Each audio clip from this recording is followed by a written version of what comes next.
உலகின் முதல் மாந்தர்கள் தங்களை அச்சுறுத்திய அனைத்தையும் தெய்வமாக வணங்கினர். பாம்பு, தீ, மின்னல், சூறாவளி போன்ற அனைத்தும் அவனது வழிபடு பொருளாயின. அதாவது அவை தங்களுக்கு தீங்கு செய்யக்கூடாதென்ற வேண்டுதல்தான் அக்கால வழிபாட்டின் அடிப்படை. ஆனால் உயிர்களின் படைப்பு கடவுள் என்ற ஒன்றால் நிகழ்ந்தது என்று அவன் நினைக்கவில்லை. அவனது சிந்தனையின் வளர்ச்சி அவ்வளவாகவேதான் இருந்தது. இனப்பெருக்க உறுப்புகள் தாம் புது உயிரை உருவாக்குவதால் தனது இனப்பெருக்கத்திற்காக அவற்றையே அவன் படைப்பு தெய்வமாக வணங்கினான். அதன் பிறகு காலப்போக்கில் ஆண் பெண் இனப்பெருக்க உறுப்புகளுக்கு அதற்குரிய ஆண் பெண் தெய்வங்களை தான் எறிந்த மனித உருவில் உருவாக்கி கொண்டான். உயிர்களின் படைப்பில் இறை என்ற ஒன்றின் பங்கிருப்பதாக உணர்ந்த காலம் இது. இந்திய உபகண்டத்தை பொறுத்தவரை அத்தகைய படைப்பு கடவுளான சிவனை புறந்தள்ளி பிராமணர்களின் நால்வர்ண கோட்பாட்டிற்காக பிரம்மா என்ற படைப்பு கடவுளை உருவாக்கி கொண்டார்கள். ஆனால் அதற்கு முன்பே தமிழகத்திலிருந்து பிரிந்து சென்ற மக்கள் கிறிஸ்தவம், இஸ்லாம் போன்ற மத கோட்பாடுகளை உருவாக்கி கொண்டனர். அவை உலகமும் மனிதர்களும் கடவுளால் படைக்கப்பட்டதென்று கருதின. இவ்வனைத்தின் மூலம் மனித படைப்பு கடவுளால் உருவானது என்ற கொள்கை நிலை பெற்றது. ஆனால் உலகெங்கும் உள்ள அறிவுஜீவிகள் எனும் சிறுபான்மையினர் கடவுள் கொள்கையை மறுத்தே வாழ்ந்து வந்துள்ளனர் என்பதும் உண்மையே. கிபி 20ஆம் நூற்றாண்டில் அறிவியலின் தாக்கத்தாலும் புதிய கருவிகளின் துணையாலும் டார்வின் என்ற அறிஞர் தனது நீண்ட நெடிய ஆய்வுகளின்படி உயிர்கள் இறைவனால் படைக்கப்படவில்லை என்றும் அவை ஒரு சில உயிர்களிலிருந்து இயற்கையின் தேர்வுப்படி பரிணாம வளர்ச்சியால் படிப்படியாக வளர்ச்சி அடைந்ததை நிறுவினார். தி சிக்ஸ்த் சென்ஸ், அதாவது ஆறாவது அறிவு என்பது மனிதரை குறிக்கும் என்பது உலகளாவிய வழக்காறு. ஆனால் இது டார்வின் அவர்களால் சொல்லப்படவில்லை. அப்படியானால் யாரால் சொல்லப்பட்டது?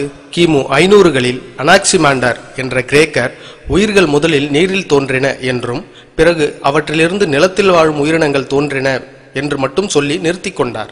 கிரேக்கர்களின் எழுத்துகள், இலக்கியங்கள், கலைகள், அறிவியல் தத்துவங்கள் ஆகியவற்றில் பழந்தமிழரின் தாக்கம் இருந்தது என்ற தற்போது வெளியாகி கொண்டுள்ள உண்மைகளையும் இங்கு நாம் கருத்தில் கொள்வது நல்லது. அடுத்து கிமு 400களில் வாழ்ந்த எம்டாக்கல்ஸ் என்னும் அறிஞர் உயிர்களின் தோற்றம் இறையினால் நிகழ்ந்ததல்ல என்ற கருத்தை மட்டும் வைத்தார். கிமு 300களில் வாழ்ந்த அரிஸ்டாட்டில் கடவுள், தேவதைகள், மனிதர்கள், விலங்குகள், மரஞ்செடி கொடிகள் என்று மேலிருந்து கீழான படிநிலைகளை கற்பித்தார். ஆனால் பழந்தமிழரோ தொடு உணர்வு, சுவையுணர்வு, நுகர்தல் உணர்வு, காண்புணர்வு, செவியுணர்வு என்ற 5 புலனறிவுகளை அடையாளம் கண்டனர். தொடு உணர்விலிருந்து தொடங்கி செவியுணர்வு வரை உள்ள மற்ற உணர்வுகளை படிப்படியாக உள்ளடக்கிய பல்வேறுபட்ட உயிரினங்களை விலங்கினம் என்றனர். இந்த 5 புலனறிவுகளோடு பகுத்தறியும் மனம் என்ற ஆழ்ந்த அறிவை கொண்ட உயிரினத்தை மனிதர் என்றும் அழைத்தனர். இவற்றை தொல்காப்பியரின் வழியாகவே நாம் அறிகிறோம். தமிழரின் மெய்யியல் காட்சி, ஐயம், தெளிவு என்று 3 படிநிலைகளை கொண்ட தருக்க முறையில் உருவானதாகும். பகுத்தறிவு என்பது தமிழரின் வாழ்வியலோடு பின்னிப்பிணைந்த ஒன்றாகும். எனவேதான் தமிழரின் ஆன்மீக மெய்யியல் கூட பகுத்தறிவையும் தருக்கத்தையும் உள்ளடக்க வேண்டிய கட்டாயம் இருந்தது. இதை சிவன், நக்கீரன், தருமியின் புராண நிகழ்வுகளின் ஊடாக உணரலாம். ஆறுமுக நாவலர் வள்ளலாரின் திருவருட்பா மீது தொடுத்த வழக்கையும் தமிழரின் தருக்க பாரம்பரியத்தின் சான்றாக காணலாம். ஆக இப்படிப்பட்ட நீண்ட தருக்க மரபை கொண்ட தமிழரின் பகுத்தறிவு பாரம்பரியத்தை புறந்தள்ளி தமிழரின் பகுத்தறிவு என்பது 20ஆம் நூற்றாண்டில் சில தனி மனிதர்களால் கற்பிக்கப்பட்டது என்று கருதுவது கடைந்தெடுத்த கைமைத்தனமாகும். பகுத்தறிவென்பது தமிழரோடு பல்லாயிரக்கணக்கான ஆண்டுகளாய் பொருந்திய அறம் சார்ந்த அறிவியல் முறையாகும். தனது அதீத பகுத்தறிவின் ஊடாக தமிழன் தான் வாழ்ந்த நிலங்களை குறிஞ்சி, முல்லை, மருதம், நெய்தல், பாலை என்று 5 திணைகளாக பகுத்தான். தனது இலக்கியங்களை அகம், புறம் என்றும், கலைகளை இயல், இசை, நாடகம் என்று தமிழின் 3 இயல்களாக பகுத்தான்.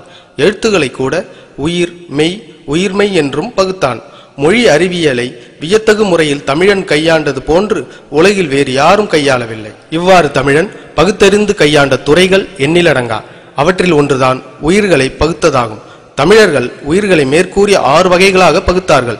ஆனால் அது இயல்பு சார்ந்த பகுப்பாக மட்டும் அல்லாமல் அவற்றின் புலனறிவு நிலைகளுக்கு ஏற்ப 1, 2, 3 என்பது போன்ற படிநிலைகளை பகுத்தார்கள். தொல்காப்பியத்தின் காலம் ஏறத்தாழ கிமு 1000 என்று கணிக்கப்பட்டுள்ளது.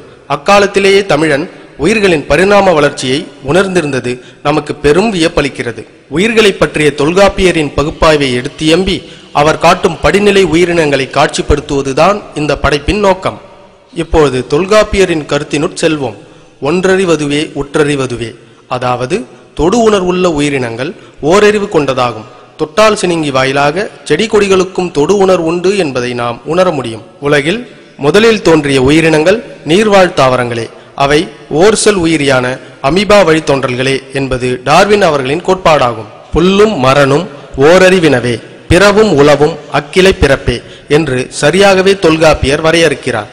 அடுத்து இரண்டறிவதுவே அதனுடன் நாவே, அதாவது தொடு உணர்வோடு சுவையுணர்வு, அதாவது நா அல்லது வாயுள்ள உயிர்கள் ஈரறிவு கொண்ட உயிர்கள். இவ்வுயிர்களை தொல்காப்பியர் பின்வருமாறு அடையாளப்படுத்துகிறார். நந்தும் முரலும் ஈரறிவினவே, பிறவும் உளவும் அக்கிளை பிறப்பே.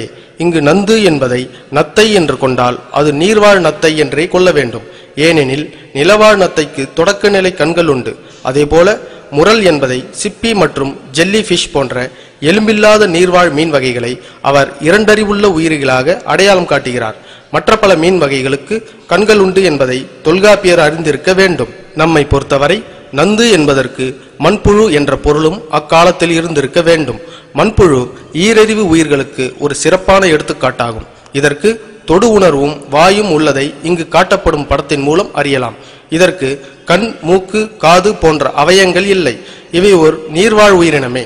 அடுத்த 2 அறிவு வகை உயிரினங்களை வரையறுப்பதில் தொல்காப்பியரோடு நாம் சற்று மாறுபடுகிறோம். அவரது வரையறையை முதலில் பார்ப்போம். வாசம் அறிதல் என்பது நிலவாழ் உயிரினத்தின் பண்பு என்பது தொல்காப்பியர் அறிந்திருக்கிறார். அதோடு கண்களின் அமைப்பு நுட்பம் வாசம் அறியும் அவை நுட்பத்தை விட மேலானது என்பதும் தொல்காப்பியர் அறிந்ததே. எனவே அவர் வாசம் அறியும் அவயத்தை மூக்கென்றே அழைத்து அதை 3வது அறிவாகவும் கண்களை 4வது அறிவாகவும் வரிசைப்படுத்துகிறார். கரையான், எறும்பு போன்றவற்றின் அபாரமான வாசம் அறியும் தன்மையும் அவற்றிற்கு எலும்புகள் இல்லை என்பதையும் கொண்டு அவற்றை 3 அறிவுக்கு சான்று பகர்கிறார். எலும்பிற்கு தற்போது அறியப்படும் காம்பவுண்ட் ஐ என்னும் கண்ணிருந்தாலும் அது முறையான கண்ணில்லை என்பதையும் அவர் உணர்ந்திருக்கிறார். அடுத்து கண்களை 4வது அறிவாக தெரிவிக்கிறார். அதற்கு நண்டையும் தும்பியையும் சான்றாக பகர்கிறார். அவர் காலத்தின் அறிவுப்படி அவரது உயிர் பகுப்பு சரியானதே. 3 அறிவதுவே அவற்றோடு மூக்கே. சிதலும் எறும்பும் மூவறிவினவே, பிறவும் உளவும் அக்கிளை பிறப்பே. 4 அறிவதுவே அவற்றோடு கண்ணே. நண்டும் தும்பியும் 4 அறிவினவே, பிறவும் உளவும் அக்கிளை பிறப்பே. ஆனால் பரிணாம வளர்ச்சியில் நீர்வாழ் உயிரினங்களுக்குத்தான் முதலில் கண்கள் உருவாகின என்பது அறிஞர்களின் கருத்து. அதற்கு சான்றாக அடுத்து வரும் 3 காரணிகளை வரிசைப்படுத்தலாம். 1. 400 - 700 நானோமீட்டர் வரையுள்ள ஒளி அலைகளை தொகுப்பைத்தான் கண்கள் உணர்கின்றன. 2. பொதுவான ஒளியின் மற்ற ஒளி அலைகளை நீர் மூலக்கூறுகள் விழுங்கிவிடுகின்றன. 3. கிடைப்பதற்கு தகுந்தவாறுதான் இயற்கை தேர்வு செய்யும் என்ற நேச்சுரல் செலக்ஷன் முறை. எனவே நீர்வாழ் உயிரினங்களுக்கே முதலில் கண்கள் தோன்றின என்று கருத இடமுள்ளது. எனவே 3வதாக தோன்றிய அறிவாக தற்போது ஞானத்தின்படி கண்களை ஏற்கலாம். அதோடு கண்களில் பல வகை கண்கள் உண்டு என்பதையும் நாம் உணர வேண்டும். பகல் இரவை மட்டும் காட்டும் கண்கள், ஒளிவரும் திசையை மட்டும் காட்டும் கண்கள், கருப்பு வெள்ளை உருவங்களை காட்டும் கண்கள், முழு வண்ணம் காட்டும் கண்கள், பைனாக்குலர் கண்கள், 2 வகை லென்ஸ் கொண்ட டெலஸ்கோப் கண்கள் என்று இயற்கையின் படைப்பான கண்களின் வகைகள் எண்ணிலடங்கா. பொதுவாகவே பறவைகளுக்கு மனிதனின் கண்களை விட கூர்மையான கண்கள் உண்டு. அதிலும் சில வகை கழுகுகளுக்கு டெலஸ்கோப் கண்களும் உண்டு. அடுத்து மூக்கு என்பதனை வாசம் என்பதனோடு மட்டுமல்லாமல் நுரையீரலோடும் நாம் தொடர்பு படுத்தலாம். இவை நிலவாழ் உயிரினங்களுக்கானவைதான். எனவே தொல்காப்பியரின் வரையறையில் 3வது அறிவு உயிரிக்கும் 4வது அறிவு உயிரிக்கும் இடையில் மட்டும் இடமாற்றம் செய்தால் சரியாக இருக்கும் என்பது நமது எண்ணம். அதாவது முதல் 3 அறிவுகள் நீர்வாழ் நிலையிலேயே உயிர்களுக்கு உருவாயினவென்பதும் மற்ற 3 அறிவுகளும் நிலவாழ் காலங்களில் உருவாயினவென்பதும் முறையான பகுப்புதான். எனவே தொல்காப்பியரின் வரிசைப்படுத்தலில் 3வது 4வது அறிவுகளுக்கிடையில் மட்டும் இடமாற்றம் செய்து கொள்கிறோம். நாங்கள் உயிரியல் அறிஞர்கள் அல்ல. பழந்தமிழரின் அறிவு மரபை படம் பிடித்து காட்டவே நாங்கள் இம்முயற்சியை மேற்கொள்கிறோம். அதே நேரம் அவரது கருத்தை அப்படியே ஏற்காமல் ஆய்வுக்குட்படுத்த வேண்டும் என்பதுதான் முறையானது. ஏறத்தாழ 3000 ஆண்டுகளுக்கு முன்பே, அதாவது அரிஸ்டாட்டிலுக்கு 700 வருடங்களுக்கு முன்பே தமிழர்கள் இவ்வளவு சிந்தித்துள்ளனர் என்பதே வியப்பான செய்தியாகும். அதை பற்றி நாம் பெருமை கொள்கிறோம். தமிழ் இலக்கியங்களில் ஆர்வம் கொண்ட உயிரியல் அறிஞர்கள் மேற்கொண்டு ஆய்வு செய்து தொல்காப்பியரை திறனாய்வு செய்யலாம். அத்தகையோருக்கு அழைப்பு விடுக்கிறோம். ஆக நமது விளக்கப்படி 3 அறிவதுவே அவற்றோடு கண்ணே. தொடு உணர்வு, வாய், கண் உள்ள உயிரினத்திற்கு எலும்புள்ள மீன்கள் சிறந்த எடுத்துக்காட்டாகும். இவற்றின் கண்கள் கூட தொடக்கநிலை கண்கள் தான். அவை தமது விழிகளை அசைப்பதில்லை, மூடி திறப்பதும் இல்லை. இவை சுவாசித்தாலும் மூக்கு என்ற அமைப்பினால் அல்ல, அதாவது நுரையீரல் அவைகளுக்கு இல்லை. மேலும் நமது விளக்கப்படி நான்கறிவதுவே அவற்றோடு மூக்கே. 4 புலனறிவுகள் கொண்ட உயிரினங்களின் சான்றாக பாம்புகளை காட்டலாம். அவற்றிற்கு காதுகளை தவிர அனைத்து புலனவயங்களும் உண்டு. இவற்றிற்கு மூக்குகள், முறையான நுரையீரல்களும் உண்டு. இவை பெரும் சத்தங்களையும் அதிர்வுகளையும் நாக்கின் மூலம் எடுத்து பற்களின் மூலம் உணர்கின்றன. ஆனால் காதென்ற அமைப்பு இவற்றிற்கு இல்லை. 5அறிவதுவே அதனுடன் காதே. மாவும் மாக்களும் ஐயறிவினவே. பிறவும் உளவும் அக்கிளை பிறப்பே. அனைத்து புலனறிவு அவயங்களும் கொண்ட இத்தகைய உயிரினங்களுக்கு நாய், பன்றி, ஆடு, மாடு என்று எண்ணற்ற இயல்பான சான்றுகளை காட்ட முடியும்.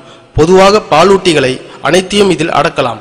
பொதுவாக பறவை இனத்தையும் 5 அறிவுள்ளதாக கொள்ளலாம். என்றாலும் அவற்றிற்கு மூக்கிருந்தும் வாசம் அறியும் குணம் வளர்ச்சியடையாத ஒன்று என்பதையும் கருத்தில் கொள்ள வேண்டும்.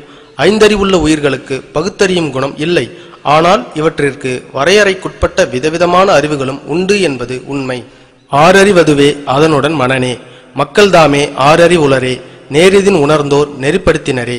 இது மனிதனுக்கே உரித்தான அறிவாகும். மனம் என்பதை தொல்காப்பியர் வெறும் பகுத்தறிவோடு மட்டும் ஈடுபடுத்தவில்லை. அது பகுத்தறிவோடு மனிதனின் பண்பாடு, ஒழுக்கம், உயிர் நேயம், படைப்பு திறன் என்ற அனைத்தையும் உள்ளடக்கியதாகும். இத்தகைய அறிவு கருவூலங்கள் தமிழில் உண்டு என்பதை நாம் உணர வேண்டும். இவற்றை உணராததால் தான் தமிழன் தாழ்ந்தான். தமிழில் என்ன இருக்கிறது என்று திரும்ப திரும்ப கேட்டு தமிழில் ஏதும் உருப்படியாக இல்லாததை போன்ற பிரமைகளை உருவாக்கி தமிழ் இலக்கியங்களை தமிழ் பகைவர்கள் இருட்டடிப்பு செய்தனர். இவர்களை எல்லாம் தன் தலைவர்களாக ஏற்றதால் தான் தமிழன் தாழ்ந்தான். பழந்தமிழ் இலக்கியங்களை ஆய்வு நோக்கில் படியுங்கள். அவை தரும் செய்திகள் ஏராளம். அவை நமக்கு புதிய சிந்தனைகளை தூண்டும். மேலும் நமது அறிவு விருத்திக்கும் உதவும். பெண்களே, தொலைக்காட்சி கயவர்களின் மெகா தொடர்களில் உங்களின் பொன்னான நேரத்தை வீணடிக்காதீர்கள். தீய சிந்தனைகளை கொண்டு பின்னப்படும் அக்கதை தொடர்கள் நம்முள் தீமையை புகுத்துகின்றன. நாள்தோறும் நல்லதையே நினைப்பவர்கள் தங்களுக்கும் மற்றவர்களுக்கும் நல்லதையே நினைப்பார்கள். எனவே நல்ல வழிகளில் உங்களின் நேரத்தை கழியுங்கள். தமிழ் இலக்கியங்களை படியுங்கள். தகுதியுள்ள மனிதர்களாக வாழுங்கள். பழந்தமிழ் இலக்கியங்கள் நமது அறிவு ஆழிகள். இனி அவற்றில் மூச்சு கட்டி மூழ்குங்கள், முத்தெடுங்கள்.